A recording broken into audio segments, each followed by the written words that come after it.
You ready? So I want to thank everybody coming today. Obviously, we're here to talk about making the state butterfly the American monarch. Is that what you're all here for? Yeah. Joking, of course. A lot of discussion over the last year on property tax reform in the state of Iowa. The Iowa House Democrats worked all summer to come up with a plan. And part of the charge to Representative Jacoby was that we have a plan that has immediate relief for families, a significant relief for families, and also that it protects first responders and schools. And so Representative Jacoby and others have worked the entire summer on this, and I will turn over to him for the plan. Thank you, Leader Meyer, and thank you so much, everyone, for showing up today. I know with the holidays just being over and a week from today the session kicks in, that everyone has quite a busy schedule. Lowering costs. My name is Dave Jacoby. I'm from Coralville, Iowa. I serve on the Ways and Means Committee as the ranking member. I've been in the state legislature for about 21 years. I also served a couple terms on the Coralville City Council, two terms as a matter of fact, before coming to Des Moines. On the Coralville City Council, I was a liaison for police and fire. I've studied property taxes on and off for over 25 years. I can say this with all due confidence, I consider myself a second semester freshman. Property taxes are extremely complicated. Schools, cities, counties, community colleges, levies, GO bonds, revenue bonds, public safety, parks and rec, eco-devo. We're responsible for the day-to-day life at home, that you're safe and that your toilets flush. Local government is also responsible for clean water. And when it gets so complicated and people start talking about rollback, frankly, the only things that roll back are Iowans' eyes. They go, here we go again. We've heard this talk before.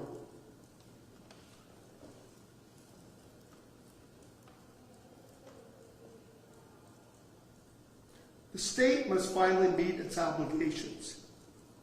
We need to restrict unfunded mandates, and the House Democrat property flat tax proposal offers certainty. This is a certainty that we have not seen in years. Certainty for homeowners, certainty for renters, certainty for our schools, cities, and counties.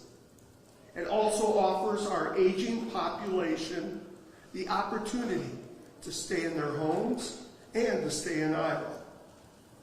It also offers local government the opportunity to maintain and enhance public safety. Our plan offers effectiveness, a word that you'll hear often this year from House Democrats, and hopefully in a bipartisan way with Republicans. We want a policy that's effective. Our plan will work, and Iowans will feel the effects immediately. Effectiveness. Over the last 15 years, here's how effective the Republican tax plans have been. As we can all see, our property taxes over the time frame since 2010, when Republicans took control, your liability for your property tax has doubled. Almost every single homeowner in the state of Iowa has seen property taxes skyrocket. Every single renter in our state has seen their lease rates go up accordingly. The workers in Iowa are kind of tired of having to pay when it's because of the state that these taxes have skyrocketed. This graph shows years of failure. Our plan is effective again immediately. What is the House Democrats' plan? Number one, immediately we have a rebate to all homeowners of $1,000. We have a rebate to renters of $500. This is meant to take place for 2 years, 2 tax years, before we evolve into the House Democrat property flat tax plan of 4% per year. In other words, on every $1,000 you pay in a current tax year, your property taxes could not go up more than $1,040 to $1,040. It limits the growth, but also gives certainty to you, the taxpayer, and gives certainty to local government. It gives certainty to police and fire, knowing what they can do for their increases, and it gives certainty to our schools, community colleges, on what their budgeting will look like in the following years. That property flat tax also gives certainty in the out years. In other words, it's not year to year. That's a growth rate that most realtors would tell you is a great growth rate, 4% per year on the value of your home. Unlike the Republican policy where they're dabbling with controlling people's valuations, we are simply limiting the growth for people's tax liability.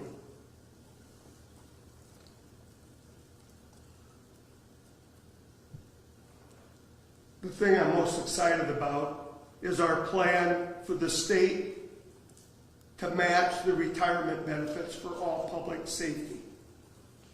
For some of you who are around many years, as myself, the 411 plan used to be funded by the state of Iowa. So people that were in public safety, the state met the match for that retirement.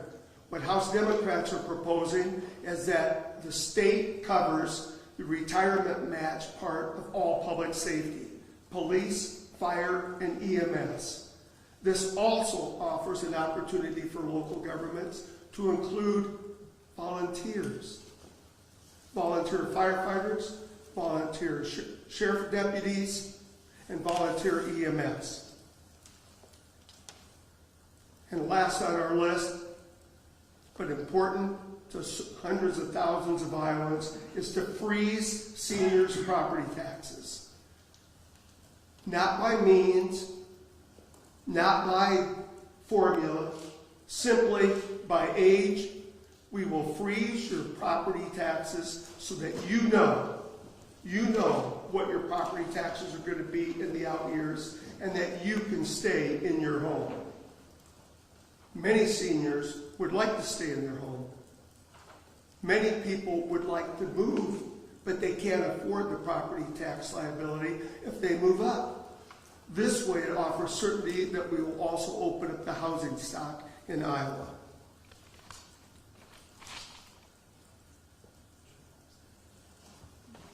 And to close out our plan, and this is simple, instead of the complicated way over the last 15 years that they have raised property taxes and added hundreds of pages to our tax code, House Democrats want to triple the homestead tax credit. This is immediate, and on average, and this is just an average in Iowa, homeowners have a $200 to $300 on the average home now in Iowa tax credit that reduces their property tax liability. Tripling that homestead tax credit will get the tax credit to, on an average, $500 to $600 per household. Again, this is immediate. This is something that will help lower costs today. And as we know, in the era of the Trump Reynolds economy, our people at home need more money, and this is the best way to do it. Thank you again for being here. Do you, okay, the question? Oh, please do. Yeah. Do you have the rebates will those be funded by the taxpayer relief fund or some other source, and do you have an estimate of how much that would cost over those 2 years? I didn't expect that question. I would be shocked. No, thank you. Actually, we do look first at the taxpayer relief fund, because by title, that would say that's exactly what the money is set aside for, taxpayer relief. We are waiting right now from LSA to give us some exact numbers, but I will say this, where there's a will, there's a way in this building, because we looked at other things that cost $350 to $500 million, that there was a will to do even though we didn't have the money to do that. So I think in a bipartisan way, we're looking for that will to make that happen. Can you talk a little bit about the $500 for renters, including this plan? Yeah, thank you, Zach. But, you know, for years we left out renters in the formula. In 2013, we passed a property tax bill that I voted no on, but a property tax bill that lowered the tax liability for the owners of apartment complexes. The idea was that that would be passed on to renters, that they would see lower lease rates. I'm afraid we have not seen that in the last 12 years. Renters do indeed pay property taxes. It just goes through their landlords. So I think for an immediate relief for renters, each renter should get $500.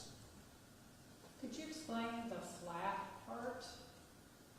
Yes. So if your tax liability this year, we'll just work on increments of 1,000. If your tax bill for this year was $1,000, then the following tax year, your tax liability could not go above $1,040. The increase would be 4%. That would be the maximum we would look at, which is tremendously better than what we're looking at now, because the tax plan in it had a growth penalty. For many areas that were growing, they would be penalized, and if they had a 6% growth, their growth was limited to 1.9%. That's just plain goofy. This one gives a solid number for, again, schools, community colleges. And I always say schools first, because it's just a reminder that schools are usually the top in the property tax structure, then cities, then counties, then community colleges. But that's how it would limit it. So you would still see 4% growth. You could see growth in your city, in your county, and in your school. But you would know that next year my property tax bill is not going to go above this. Is there a transition time for that, or will it immediately, if it was passed, with that 4% growth rate in cap? Thank you. It's the House Democrats' plan that we would have 2 years in planning to implement in 2 more tax years, and that's why for immediate relief, we are offering the $1,000 for homeowners and the $500 for renters. And so the rebates that you're talking about, those would be for 2 years. Are the other elements of the plan, those would be permanent? So Those would be permanent. Increase for seniors, the tripling of the Homestead tax, right, correct. Those would be permanent, and then again, offer certainty, not only to the homeowners, but also to our local government, who over the past 15 years have experienced tremendous uncertainty in their budgeting, and their budgeting has run past the legal time because of what's being done in Des Moines for them to establish their budget. So I think, and we think, that this will help all Iowans. Why should Harry Stein get a tax break, but a single mom in her 20s trying to raise a kid doesn't get their property taxes frozen? Where's the equity there? Well, there's always hope. In other words, at 70 years of age, my hope is that I can stay in my home until I'm gone. Younger families, they do have a struggle, but their struggle has a little longer term, and I hope that there's something that we do in terms of economic development in the state that offers that single mom another venue. And I can say, I don't want to get off on a tangent, but I was a supervisor for the welfare reform for 10 years. There was no one I hold closer to my heart than parents, single parents with a child or children struggling to make ends meet. And I think we need to do that in terms of their rental policy too. For that young mom, hopefully that $500 will help her. I know you touched on the certainty piece of this, just in the fact that schools, cities, counties, they would know what the growth rate is, they would know how much money they'd be taking in. But could you just walk through how this would change how much money cities, counties, schools collect through property taxes versus what they're getting now, in terms of how do you know that with this plan, revenue will be sustainable for cities, counties, school districts? Well, most cities and counties will tell you, oh, please give us a certain number from year to year so we can budget out years. The struggle that they've had up until this point is they can barely get ready for their finances a year out. It's not even a year out because of what has been done in the legislature. The certainty is that 4% growth on your base. Now, there's always going to be an increase if there's other growth. You build more houses, you build more commercial, you build more industrial in the area. Just a reminder that that's new. That's new buildings, that's new people, that's new things that come on the tax rolls. So with that certainty, I think there's going to be an expansion in all three of those areas: homes, commercial, and industry. You mentioned the freeze for seniors would be simply by age. Is there a certain age number you're looking at? I think my age. I think 65. I think 65 is a range that is the number that we should stay focused on in the state of Iowa. Do you have an estimate on how much that would cost to freeze for seniors? Another good question. I didn't anticipate that one. But actually, we've asked the League of Cities and the Association of Counties to come up with a number for us. And they should have those numbers because we're concerned. We want to make sure it's not budget busters. We want to get people in situations where we're lowering their costs and that local governments can survive. But those numbers should be to us, I'm hoping, in a week. Does that also include, to Aaron's question about how much the rebates would cost to the Correct, and that's coming from LSA. But yes, you're correct. We really want those numbers, but I do have to remind you, if there's a will, there's a way. If we really want to have certainty for property taxes, we believe that this is the route to go. And as we've seen in the last few years, where there's a will, there seems to be a way of spending $500 million that does not affect all islands, that does not help all islands. This, I truly believe, will help all islands. Cities like Coralville have complained about commercial and multi-residential tax valuation, tax liability on these properties, changes that have been over the years. I don't see any proposal on multi-residential or on commercial property in this. House Democrats interested in anything in that direction and into the second. Well, and there are two directions to go. One direction would be, do you continue lowering that on commercial and multi-residential, or do you increase taxes on commercial and residential? Multi-residential. House Democrats right now, our focus is on homeowners and renters right now, and not making any changes to commercial or multi-residential as of today. You talk about political will. We know that House and Senate Republicans are also planning, the governor's planning as well to put out property tax plans. How do you plan to work with the majority party to get your plan across the finish line? Well, I think the first thing we're going to lead with is this is effective. We've seen over the years that the things that have been done from the State House have been totally ineffective and, in fact, have hurt more. I will say this, we do have positive relationships with people across the aisle. One of those positive relationships will be with the new what is Scotland anyway? Majority Leader. I'm sorry, I wanted to say Minority Leader. But he's a new Majority Leader and with past experience on Ways and Means. And we have other people in the Republican caucus that are very interested in an effective plan. What we've heard, which is only hearsay because I have not been in any meetings with any of the other team yet, is there's a billion different ideas, and they're wide-ranging, and they don't seem to be effective. So, and one that I can repeat is that, excuse me, the Republicans may want to limit valuations. In other words, what the valuation is of a home.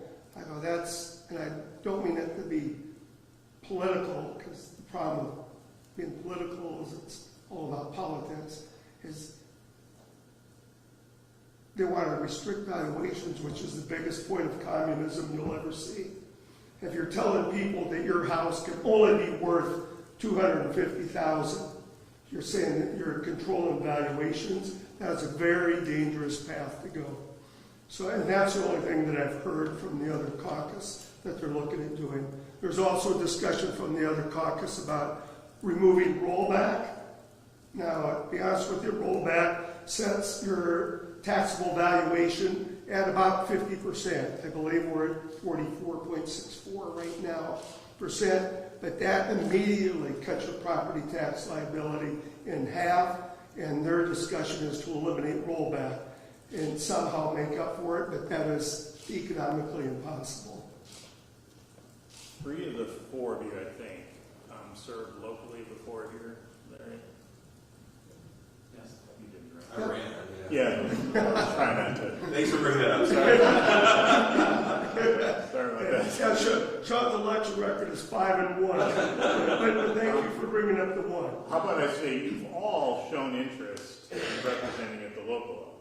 Now I just lost my question, which is embarrassing.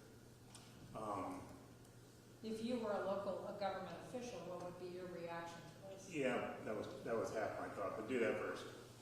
Well, from what I've heard, and I hear often from local government people, excuse me, in Coralville and Iowa City is, can we just go back to the way it was? But what I've also heard is what we're doing today is not going to work in the near future for the local governments. They're saying we can't continue this way, so we need change. And when I brought up the 4%, I will honestly say this, a couple of the local officials slightly shook their head, but said, wow, that is much better than what we expected to come out of the state legislature this coming session. So if you can get this done, we would greatly appreciate that. The other half, sorry about that, was do you all see the need for maybe the state offering some incentives to promote shared services among local jurisdictions? Well, each entity, each entity has a council of governments. And I think that's a great conduit that everyone does a review. I think what my personal opinion is, I think every region should have a review every 5 years and see what services are possible in terms of co-locating or sharing, whether it's all within one county with separate services, or a 6 or 7 county area, maybe combining urban and rural. So that, I think that's a question we always have to look at in Iowa. And that goes back to your basic, should there be 99 counties? I don't have an answer for that, but, well, I do, but another time. But it's, I think we need to review that at all points in time. We got time for one more.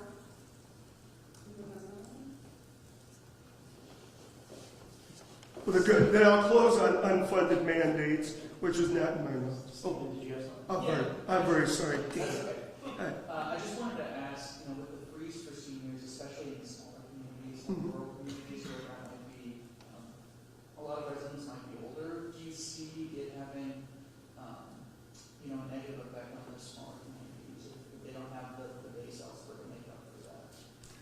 I do not, and I'll tell you why. Because of my family members that live or have lived in very small towns in northwest Iowa and northeast Iowa, this gives them an opportunity number one, to stay in their home. Because I've seen a lot of people that were aging out of their homes, not because of age, but because of finances, and living on an income that says, this is how much I have every month. So I think we'll see the opposite. I think it'll benefit a lot of people who want to stay in their homes in small towns. I know it would have greatly benefited my family members, both in outside of Decorah and in Rockwell City, Iowa.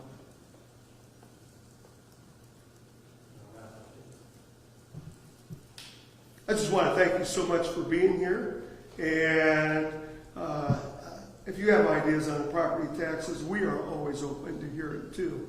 But thanks again for being here.